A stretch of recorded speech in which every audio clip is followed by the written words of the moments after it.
too many white males is a bad thing.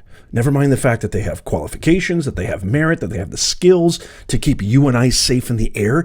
It's just bad. So we're going to make it a mission to hire people of color and females, regardless of qualifications. I don't know about you, but I don't care if you're male. I don't care if you're female. I don't care if you're purple, yellow, green, black, white. I don't care, as long as you have gone through the necessary training, you have the necessary experience, and you have the necessary qualifications to keep me and my family safe. We're all good. I'm going to share with you this interview with the CEO of United Airlines, and then I'm going to talk to you at the end of this video. Stick around, because it's going to be very relevant and cognizant to what the real mission of this channel is. This is the most heated year in American history, at least since the Civil War. And I'm going to talk to you about what is really, really at stake here, what's really, really happening here. And I want to hear from you too. So stick around for that. But let's check out this interview with the CEO of United Airlines, and why I titled this, "I'm Never Flying United Airlines Again." And Delta, for that matter, too. Delta's pretty much followed suit. But let's check out the video. How is diversity and diversity targets working into the Aviate Academy? We have committed that 50% of the class of the classes will be women or people of color. Today, only 19% of our pilots at United Airlines are women or people of color. And by the way, from all the data I've seen, that's the highest of any airline in the country. White males don't just dominate in the cockpits, also in the C-suite at United Airlines. Well, look, at United, I'm proud of the diversity that we actually have in our C-suite. I think if you look around corporate America. Correct me if I'm saying, though, so this was just based off your website, the people you list as executives, but out of 11 people, 3 are women. I believe 1 is a person of color. That's correct. But, in corporate America, I think, That's a low bar. How do you raise your own bar? Well, a lot of this is just by hiring people of color. on it. We have programs to. One of the things we do is for every job when we do an interview, we require women and people of color to be involved in the interview process, bringing people in early in their careers as well, and giving them those opportunities and creating a stronger bench. So you notice, was there any mention in there that? And by the way, the premise, the basis of that interview is that there's too many white males.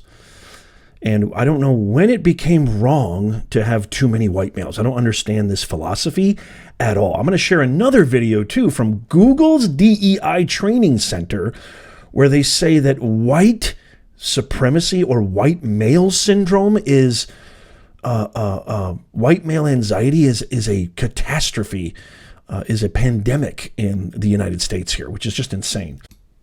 Okay, so this is Google's DEI Work Training Center, and they say racism, white people's role and responsibility. So it's a workplace training, and they're teaching their employees that white people voting for Donald Trump is no different than the opioid epidemic. Listen to this.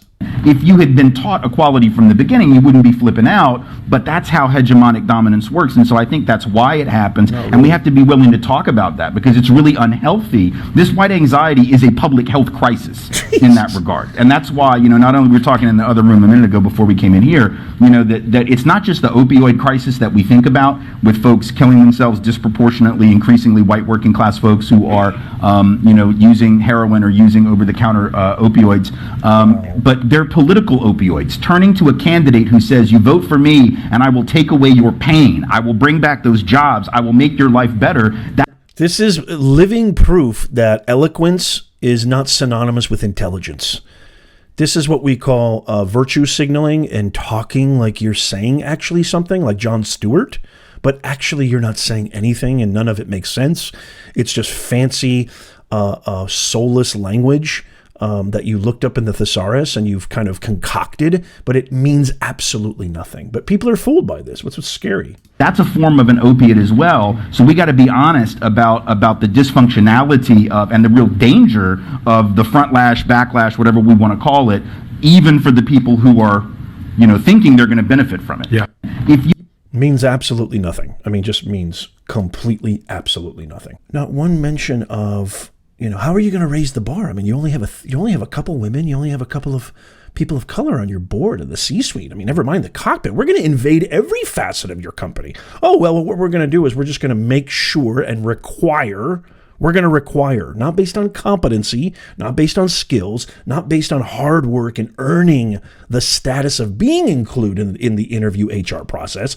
We're just going to require that there has to be somebody of a person of color, there has to be somebody from a certain gender, there has to be somebody from a certain orientation, etc., etc.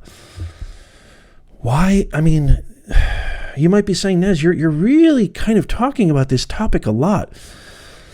This is why this is so important. This is why the stakes of this election and this election year is so important. If you're watching this after the election, if you're watching this after they've determined who the winner is, these issues are still extremely important because they're going to cultivate and mark their influence on every artery of life in our country, the United States of America. Never mind the fact that the United States of America pretty much is the global leader. So what happens here is going to be manifested and representative of what happens in other institutions globally, etc., etc. We're seeing the results of this mentality, this disease, this parasitic idea that has been sown into higher education for the last 20, 30 years, and through other entities as well that have all coagulated and coerced to come up with and develop this ideology of forced positive discrimination. Again, I think most people, and I would love to hear from you, I think the majority of people would agree that it has absolutely zero to do with skin tone. It has zero to do with gender. It has zero to do with orientation. If you are qualified, if you've earned the position, if you have everything that necessitates you holding a certain title, position, outpost, etc., etc., most people are all good with that. I don't care if you're female. I don't care if you're male. Most people are good with that. We need to go back to a meritocracy-based ideology and system. This is dangerous. And so the reason I think this is so dangerous is because, I want to take a flight. I want to take my family on a flight. I now have this thought in my head. Never mind the fact that anxiety, anxiousness, is very bad for your physical health, your mental health. But the actuality that I might have somebody flying my family who was placed there purely based on an attribute that they had no control over, that they had no, they don't possess any, exert any control over this attribute. It's completely intrinsic. It's completely random. That is absolutely terrifying, and it should be to you too. I bring this to your attention because I said it a million times. I also say it a lot on Twitter/X. Egregious policies yield egregious consequences. We are seeing the consequences of this ideology in higher education with Claudine Gay, with Liz Magel, and Dr. Kornbluth. We're seeing it, and those three are completely emblematic of all of higher education and how all higher education thinks. We're seeing this in government. We're seeing this in the people who pull the levers on society.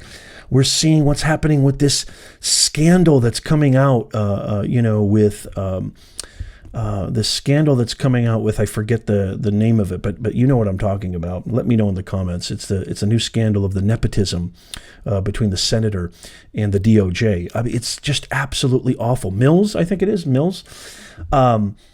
We're seeing the ramifications. We're seeing the egregious consequences all over.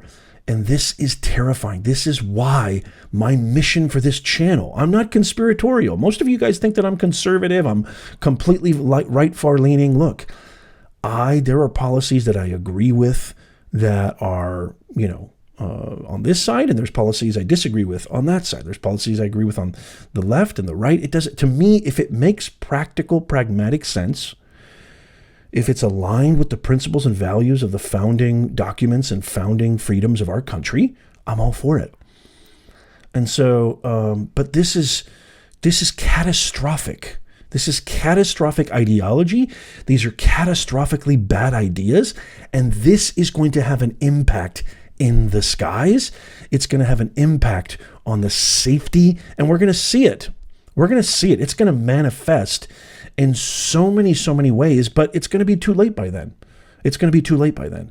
I think we need to do something about this now. We need smart, cognizant, intelligent people to eradicate this parasitic, detrimental, and really racist discriminatory practice, which is DEI, diversity, equity, inclusion. It's complete discrimination, and any kind of discrimination is wrong, period. I want to toss this over to you. Let me know what you guys think. Is this something that makes sense? Is this something that you agree with, that you don't agree with? Do you feel comfortable that aviation is so blatantly, overtly adopting this policy? What do you think of this policy? I want to hear from you. I respond to all the comments personally. If you made it this far, I want to implore you to make sure that you join our free newsletter. YouTube is notoriously known for censoring channels like mine. And so there, if you really enjoy this content, get on our free newsletter. It's free. All we need is just an email, and you'll always be in the know of when we post new videos, new breaking news, breaking events, etc. So make sure, I'll leave it in the description and in the pinned comment. Make sure you sign up for our free News Nation. Make sure you sign up for our free Nez Nation newsletter, and so you won't miss a thing, and you'll always be in the know. Again, I want to hear from you. Thank you so much. Make sure you check out these videos right here. Subscribe down there, and I'll see you soon.